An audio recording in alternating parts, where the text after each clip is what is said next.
जय श्री राधे। मैं गीता रानी, मेरे YouTube चैनल धार्मिक सोच में आपका स्वागत है। आइए आज हम आपको एकादशी तिथि के बारे में संपूर्ण जानकारी देते हैं कि हमें किस तिथि में एकादशी करनी चाहिए। श्री हरि प्रिया, एकादशी आदि व्रतों को वेद रहित तिथियों में ही करना चाहिए, अर्थात शुद्ध द्वादशी में ही व्रत करना चाहिए। एकादशी दो प्रकार की होती है, संपूर्णा तथा विदा। इसमें विदा भी दो प्रकार की होती है, पूर्व विदा और परविदा। पूर्व विदा अर्थात दशमी मिश्रित एकादशी परित्याज्य है। सौर धर्मोत्तर के अनुसार संपूर्ण एवं विशेष रूप से परविदा द्वादशी युक्त एकादशी शुद्ध होने के कारण उपवास योग्य है, किंतु दशमी युक्त एकादशी में कभी भी उपवास नहीं करना चाहिए। विविशे पुराण के अनुसार अनुरोध्य काल अर्थात सूर्य उदय से 4 दंड काल, सूर्य उदय से 1 घंटा 36 मिनट पहले में यदि दशमी नाम मात्र भी हो तो उक्त एकादशी पूर्व विदा दोष युक्त होने के कारण सर्वथा वर्जनीय है। पद्म पुराण के अनुसार द्वादशी मिश्रित एकादशी सर्वदा ही ग्रहण योग्य है। द्वादशी मिश्रित एकादशी ग्रह सर्वतर एकादशी तिथि है।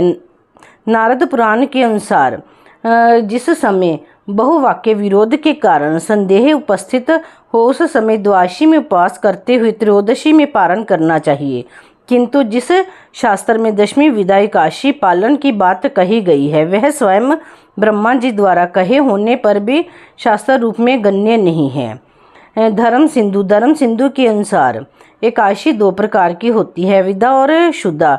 यदि एकादशी तिथि दशमी तिथि से युक्त हो तो वह विदा एकादशी कही जाती है, और यदि सूर्य उदय काल में एकादशी द्वादशी तिथि से युक्त होती है तब वह शुद्ध एकादशी कही जाती है, अर्थात अरुणोदय काल में दशमी के वेद से रहित एकादशी हो तब उसे शुद्ध एकादशी माना जाता है।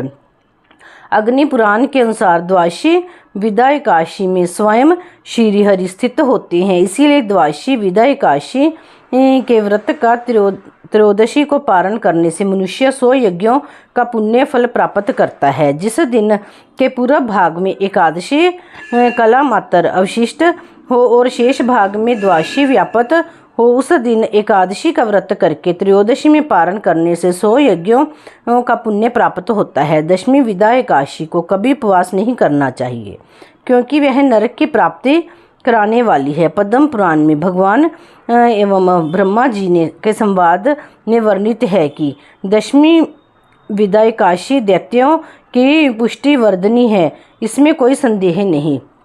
ब्रह्म पुराण में धृतराष्ट्र ने के प्रति मैत्रेय मुनि की उक्ति में देखा जाता है कि पहले पत्नी के साथ उन्होंने दशमी युक्त द्वादशी एकादशी में व्रत उपवास किया था, जिसके कारण उनके 100 पुत्रों का विनाश हुआ था। स्कंद पुराण में स्पष्ट वर्णित है कि जो लोग दशमी द्वारा दूषित हरिवासर में उपवास करने के लिए उपदेश करते हैं वे सब पाप पुरुष निश्चय ही शुक्र माया द्वारा मोहित हुए हैं, ऐसा जानना होगा। उक्त पुराण में ही उमा महेश्वर संवाद में देखा जाता है कि जो लोग दशमी विदा एकादशी का अनुष्ठान करते हैं वे निश्चय ही नरकवास की इच्छा करते हैं। प्राय सभी शास्त्रों में दशमी से युक्त एकादशी व्रत करने का निषेध माना गया है। यदि शुद्ध एकादशी 2 घड़ी तक भी हो और वह द्वादशी तिथि से युक्त हो तब उसे ही व्रत के लिए ग्रहण करना चाहिए। दशमी से युक्त एकादशी का व्रत नहीं रखना चाहिए।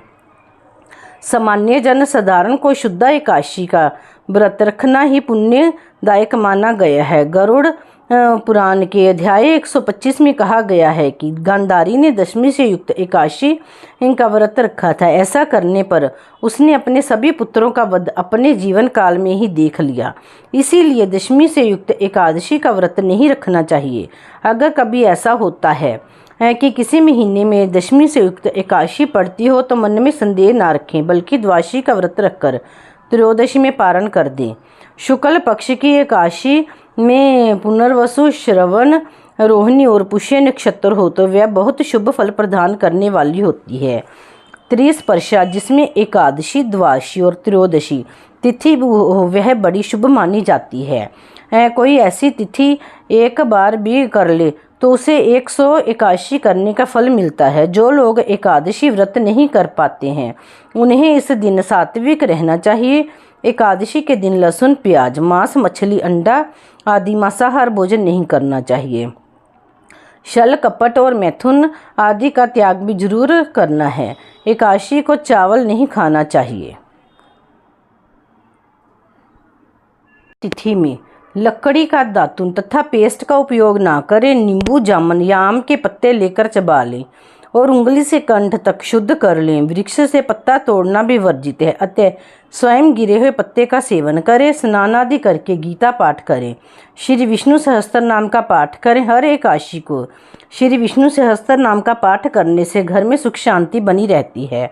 राम रमेति रामेति रमे रामे मनोरमे सहस्त्र नाम तुल्यम राम नाम वरान्य। एकादशी के दिन इस मंत्र के पाठ से श्री विष्णु सहस्त्र नाम के जप के समान पुण्य प्राप्त होता है। ओम नमो भगवते वासुदेवाय 12 अक्षर मंत्र अथवा गुरु मंत्र का जप करना चाहिए।